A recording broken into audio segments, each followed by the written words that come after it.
Every ride in this video had passed an inspection. One of them had passed that morning. The daily written check, signed and filed, hours before its anchor bolts pulled out of the ground.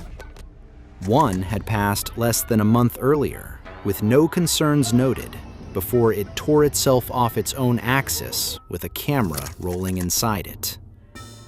And one was running on a permit from an inspection performed 2 years before, because the rules said that was allowed. 6 rides, 6 cameras that happened to be running, a 50-foot pendulum working its own anchor bolts out of the earth while a crowd of strangers held it down with their hands, a safety bar that released mid-swing and dropped 5 people onto steel, a spinning ride filmed from the inside by a rider who had no idea the structure beneath them was seconds from letting go, a central support pole carrying 24 strapped-in passengers snapping like a pencil at the top of its arc. The paperwork on every one of these machines said they were safe.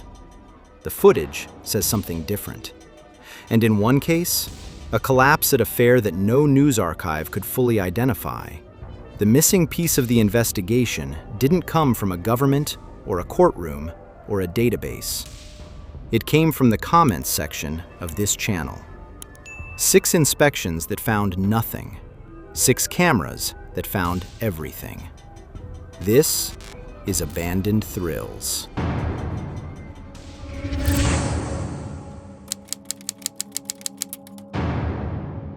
Arnold Amusements had been running the Magic Carpet, a 50-foot pendulum ride with a platform of seats that swings forward and back at height, at fairs and festivals for years. The company's safety regime, as described in its own statements, sounded formidable. Rides inspected daily by company employees, annually by the state of Michigan, and 3 times a year by an independent third party.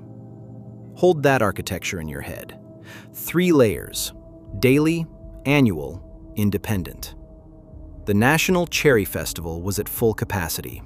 It was a Thursday night in July. The ride had run that morning. It had passed its daily written inspection.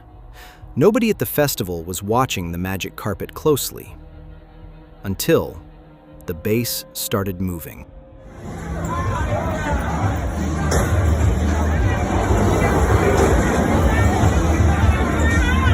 The platform is swinging.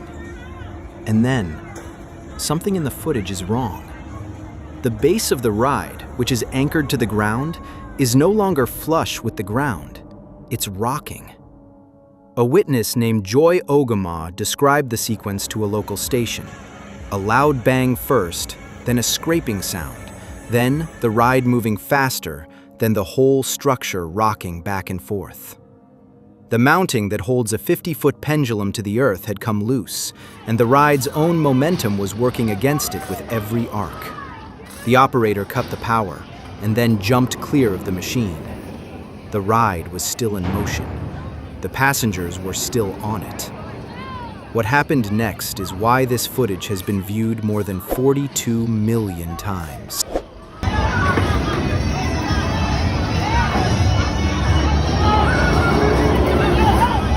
Over a dozen people, without hesitation, ran toward a moving, malfunctioning, 50-foot fairground ride and grabbed it with their hands to stop it from tipping over with passengers still strapped in. They held it for several minutes, until the pendulum slowed and police helped the company's workers unload every rider. Nobody was injured. The company's representative told reporters the ride had come off the blocking, conceded there had obviously been a malfunction, and admitted they didn't yet know what it was. The machine was dismantled overnight, removed from the festival grounds, and shipped back to its manufacturer in Ohio. Now the paper trail, because this is where the story stops being about bolts. When reporters asked Michigan's Department of Licensing and Regulatory Affairs about the ride's inspection record, the answer arrived by email, and it deserves to be read carefully. The Magic Carpet had last been inspected by the state in 2019, 2 years before the night it nearly tipped over. The result had been satisfactory. Then the pandemic canceled the 2020 carnival season, and under Michigan's rules, a ride holding a satisfactory permit from a previous season is temporarily allowed to operate under that prior permit until its current season inspection happens. Read that again. On the night the magic carpet came off its blocking with riders aboard, its most recent state inspection was 2 carnival seasons old. And that was legal. The ride was operating on a temporary permit built on a 2019 certificate. The state added that it issues permits for over 1,100 rides a year, that it does not license the people who operate them, and that Arnold Amusements had no incidents on file in the previous 5 years. And because the ride's paperwork was in order, no citation was ever issued. Not to the company, not to anyone. The cause of the anchor failure was never publicly disclosed. The machine went back to the factory, and the finding, if there was one, stayed there. The daily inspection said the ride was secure that morning. The state's file said it was satisfactory in 2019. The footage from that Thursday night documents something different. And the only safety system that demonstrably worked at the National Cherry Festival was a crowd of strangers who decided in about 4 seconds that the ride was their problem to hold.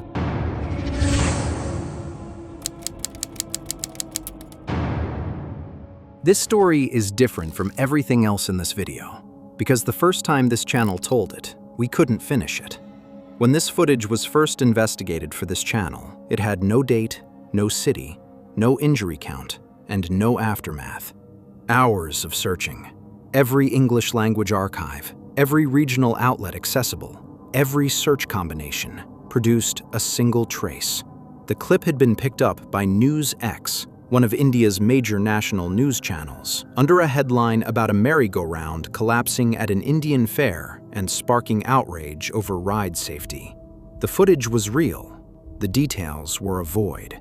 So we published what we had, told you honestly what we didn't, and asked for help.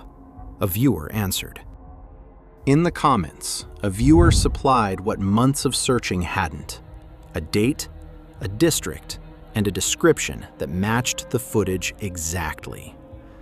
We cross-referenced it against Indian press coverage, and it holds up in multiple independent sources. So here, now complete, is the story of the ride nobody could name.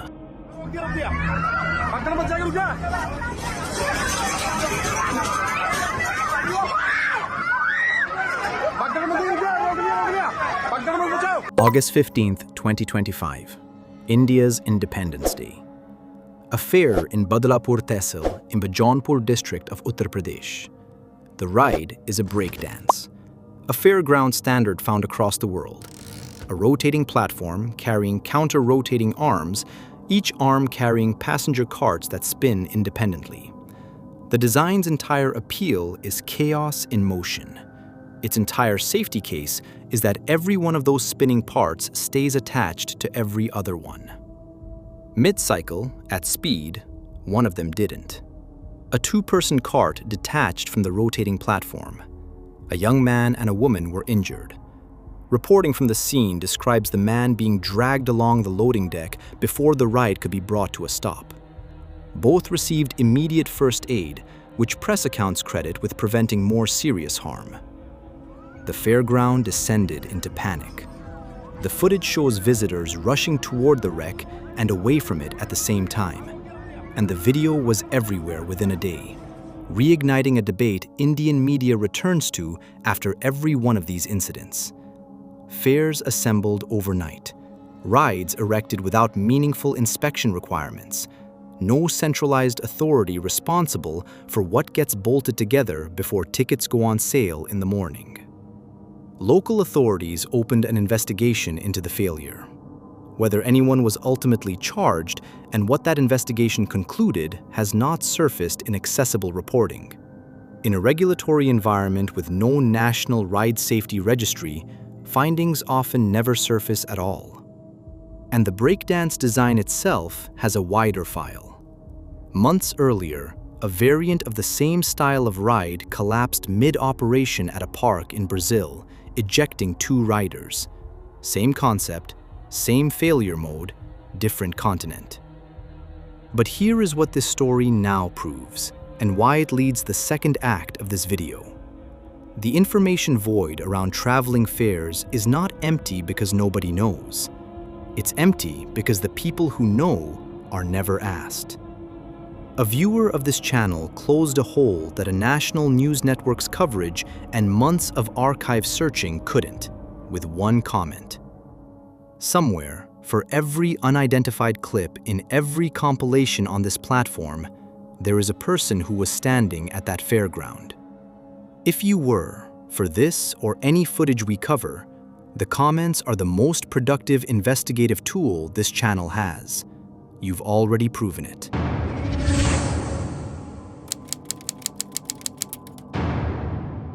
There is no gradual build to this one.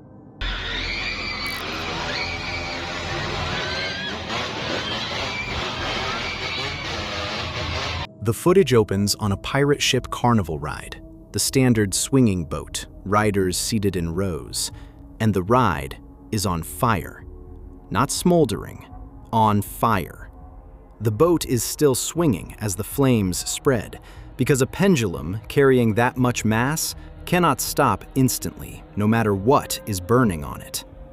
The cause, confirmed by local police, was almost unbearably small. The ride's mechanism was powered by a diesel engine.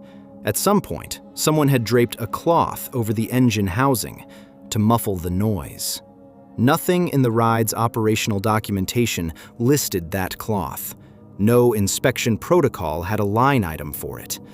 It was an improvisation, the kind traveling fairs run on. A problem, the engine is loud, meeting a solution. Cover it. With nobody in the chain asking the next question. What happens to fabric resting on a hot, sparking machine? On an April evening at approximately 8:30, the engine answered. A spark ignited the cloth. The cloth ignited the ride. Police Chief Iptu Suganda confirmed the timeline.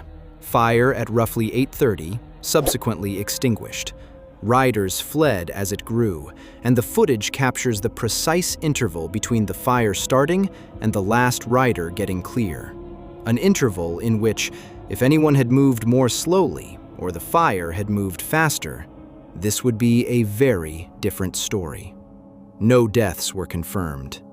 A cloth, a spark, a swinging boat already too far into its arc to stop. The most dangerous modification at that fairground cost nothing, appeared in no document, and was installed to solve a noise complaint. You're watching Abandoned Thrills, where every clip has a paper trail, and where one of these 6 stories was completed by a viewer like you. If you're watching on your TV, search Abandoned Thrills on your phone and subscribe. The 3 failures in the second half were all filmed at close range, one of them from inside the ride as it came down.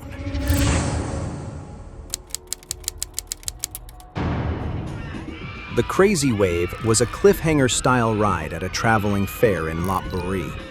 Riders seated in a row along a platform, swinging from a mechanical arm, feet dangling, held in by a metal safety bar running across the group. 14 people were aboard. It was a Saturday night. Bystanders were filming.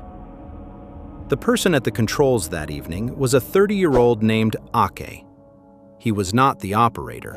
He was the operator's friend, filling in because the man whose job it was to run the machine had gone to the bathroom and then taken a break.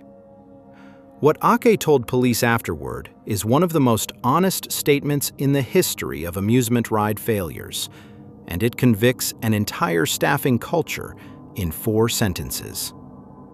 I was in charge at the control center because my friend, who also runs the station, went to the toilet, and then had a break.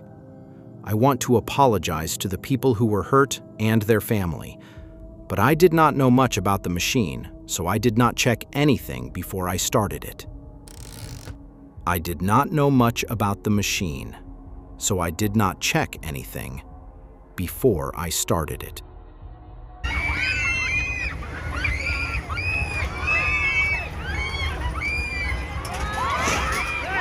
The footage shows the platform swinging at speed.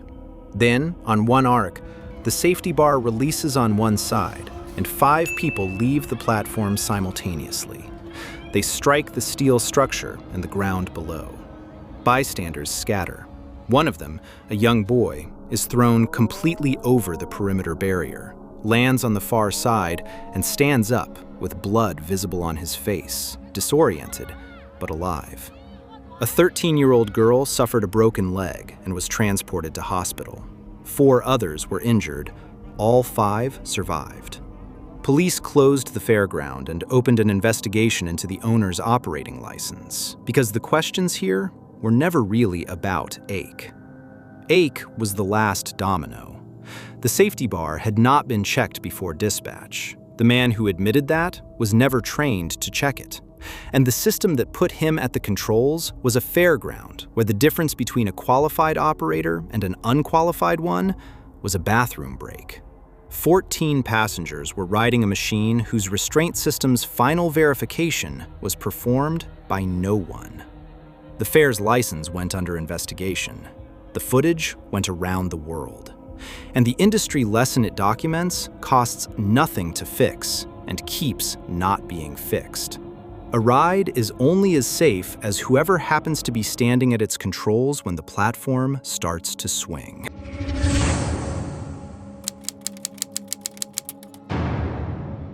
The flying chairs is one of the oldest ride formats on Earth. A rotating carousel canopy, riders in individual chairs suspended on chains, swinging outward as it spins. It photographs like a postcard. Every fairground has one. On the afternoon of February 13th, 2021, the second day of the Lunar New Year, one of the biggest family holidays on the planet, the park in Shaoyang County was at capacity, and one of the riders was filming from inside their chair, the way people do, to capture the sensation of flight.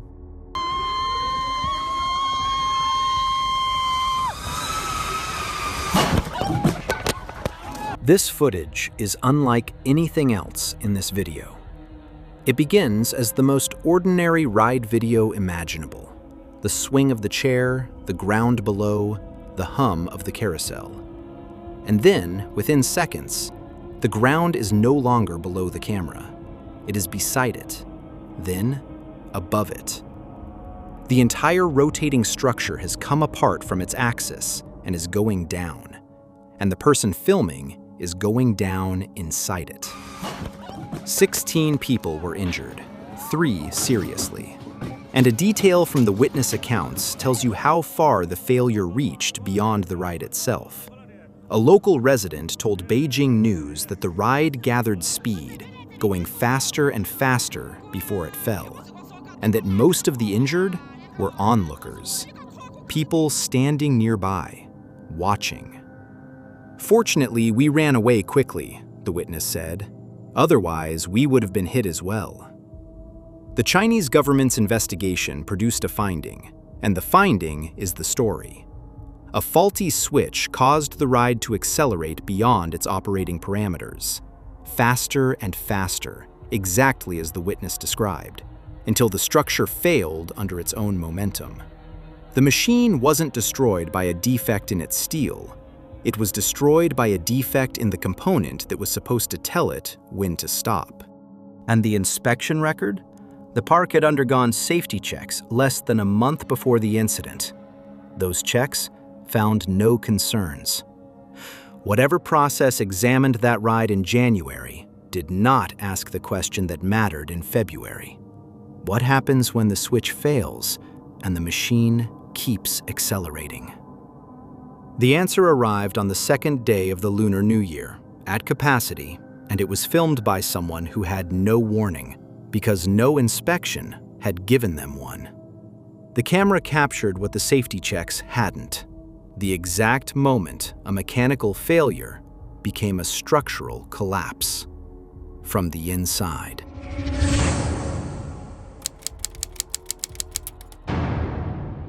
The 360 Big Pendulum at Green Mountain Park was a large-scale attraction. A circular passenger frame carrying roughly 24 people, strapped in and suspended, swinging through a full 360-degree arc at speed. A standard large-format pendulum, the kind operating at major parks worldwide. It sat in the Al-Hada Mountains above Taif, in one of Saudi Arabia's most popular summer resort regions. Footage was being captured by multiple people, from multiple angles, because a fully loaded pendulum at the top of its arc is exactly the kind of thing people film. Witnesses would later describe hearing it before they saw it. A loud cracking sound at height, mid-arc.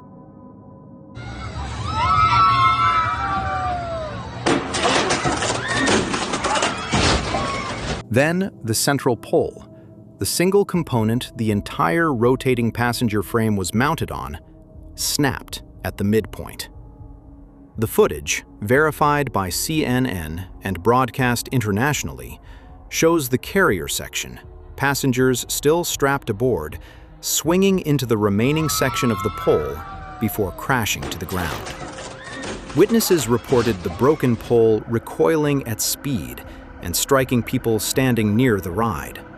The failure injured beyond the machine's own footprint. By one small mercy visible in the footage, the platform came down flat, which engineers noted likely reduced the casualty count. 23 people were injured, 3 critically. The Saudi Red Crescent Authority declared a code yellow emergency at local hospitals. Red Crescent and civil defense teams were on scene within minutes, treating victims on site and transferring the worst to intensive care. The institutional response was immediate, public, and, pay attention to this, top-down.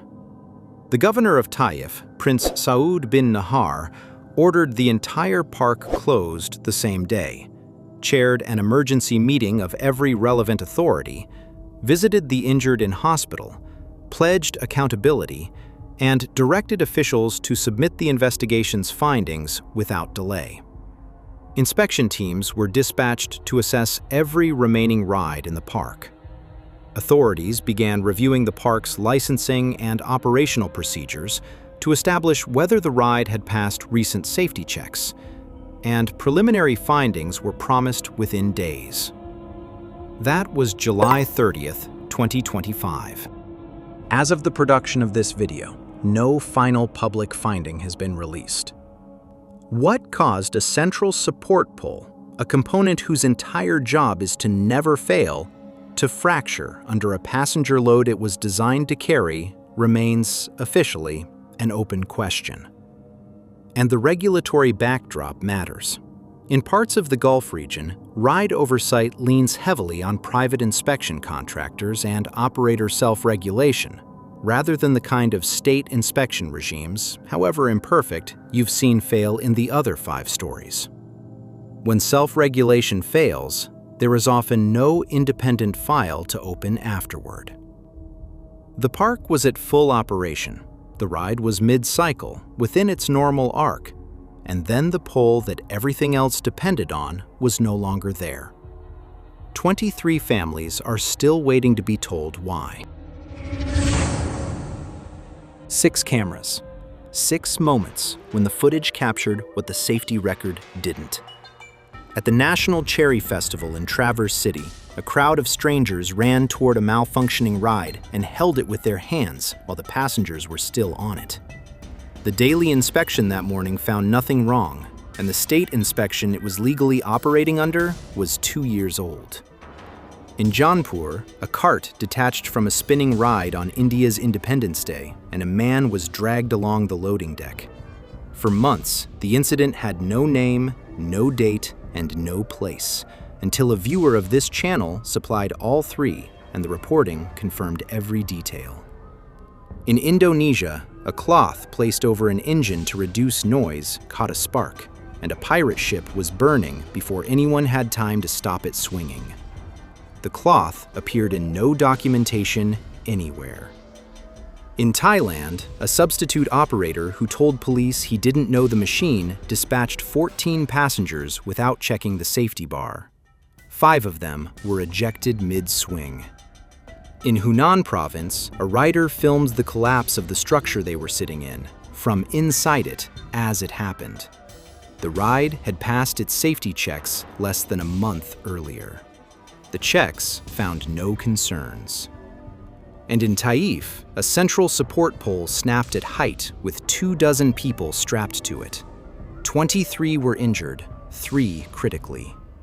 The governor demanded findings without delay, nearly a year ago. The investigation is still open. The findings are still not public. 6 inspections that found nothing. 6 cameras that found something different. And 1 investigation on this channel that was finished not by an archive or an agency, but by a viewer who recognized what they were looking at. The footage doesn't lie. The question is always whether anyone was looking before it was taken. This has been Abandoned Thrills. Subscribe. We'll be back here soon.